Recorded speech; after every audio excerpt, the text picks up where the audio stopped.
আজকে জাতির পিতা বঙ্গবন্ধু শেখ মুজিবুর রহমানের স্বদেশ প্রত্যাবর্তন দিবস।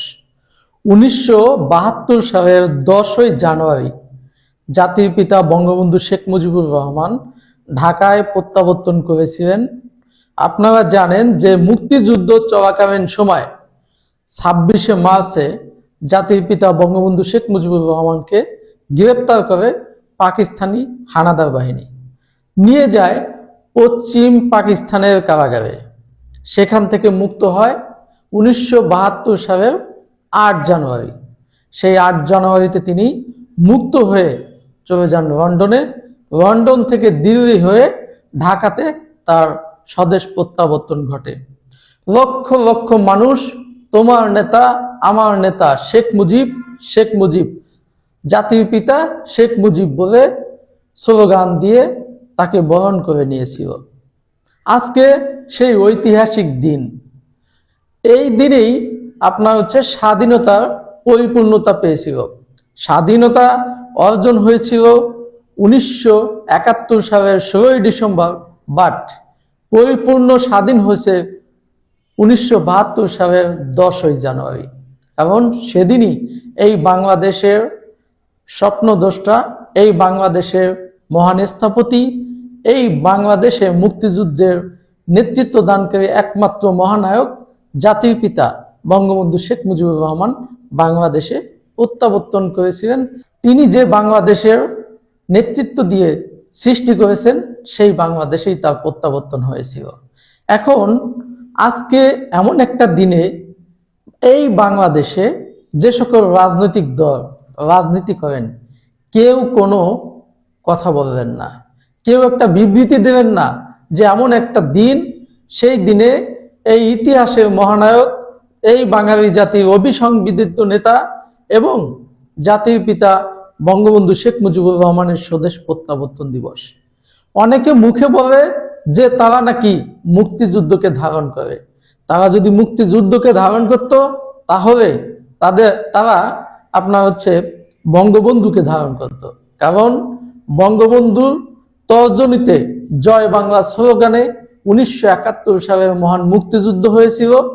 স্বাধীনতার ঘোষণা দিয়েছিল জাতির পিতা বঙ্গবন্ধু শেখ মুজিবুর রহমান এবং তার নেতৃত্বেই আমরা মুক্তিযুদ্ধ করে বাংলাদেশ স্বাধীন করেছিলাম।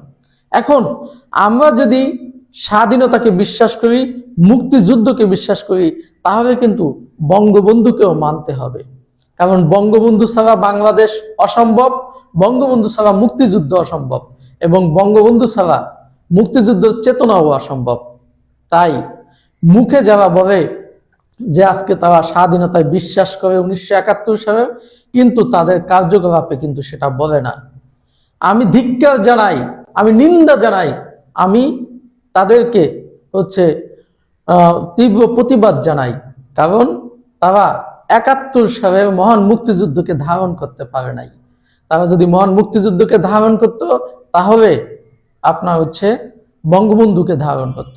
একটা জিনিস তারা সবসময় বলে বেড়ায় যে 1971 সাল নাকি এবং মহান মুক্তিযুদ্ধ নাকি আওয়ামী লীগ হাইজ্যাক করেছে। এখন বিষয়টা যে আওয়ামী লীগ যদি 71কে হাইজ্যাকই করে, তাহলে আপনি কেন হাইজ্যাক করতে পারছেন না? আপনি কেন 1971 সালের মহান মুক্তিযুদ্ধকে ধারণ করতে পারছেন না? কেন বঙ্গবন্ধুকে ধারণ করতে পারছেন না? কেন 1971 সালের সেই মুক্তিযুদ্ধে চলাকালীন জয় বাংলা স্লোগানকে ধারণ করতে পারছেন না? কেন জয় বঙ্গবন্ধু স্লোগানকে ধারণ করতে পারছেন না? কেন আপনার তোমার নেতা আমার নেতা শেখ মুজিব, শেখ মুজিব, শেখ মুজিব যে সবার নেতা, জাতির নেতা, এই বাংলাদেশের প্রতিটা নাগরিকের নেতা, সেটা কেন মেনে নিতে পারছেন না? তাই এখানেই গোড়ায় গলদ। আপনারা যদি বঙ্গবন্ধুকে আঘাত করেন, 1971 সালকে আঘাত করা হয়। আপনারা যদি 1971 সালকে আঘাত করেন, বঙ্গবন্ধুকে আঘাত করা হয়।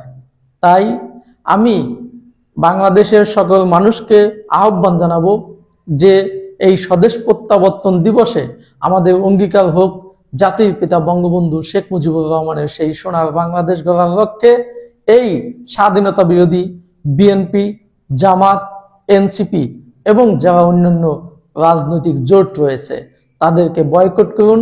তারা যে একটা পাতানো নির্বাচন আয়োজন করতেছে, সেই নির্বাচনকে বয়কট করুন। কিসের হ্যাঁ না ভোট, কিসের ভোট, যেখানে এই বাংলাদেশের প্রতিষ্ঠাতা দল আওয়ামী লীগ নাই, তাদের প্রতীক নাই, সেখানে আবার কিসের ভোট হবে? সবাই ভালো থাকেন, সুস্থ থাকেন। আল্লাহ হাফেজ। আসসালামু আলাইকুম।